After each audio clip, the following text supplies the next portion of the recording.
Hello guys, today I'll show you how to check for voltage on an outlet or extension. Basically anything you can plug in an appliance, right? So let's say you do not have any appliance to plug in to check if it's working, but you have a multimeter. So first put the multimeter on voltage like this and make sure that you are measuring alternate current and not direct current.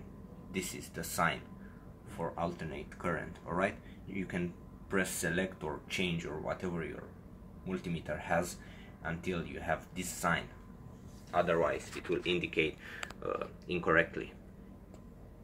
So we have on alternate current our multimeter.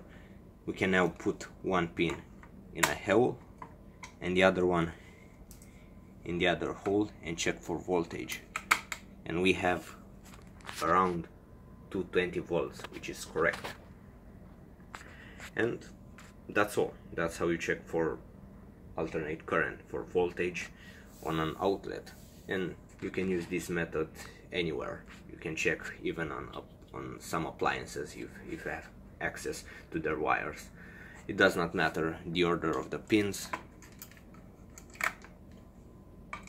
because it's alternate current. Okay, so that's all. Thank you for watching.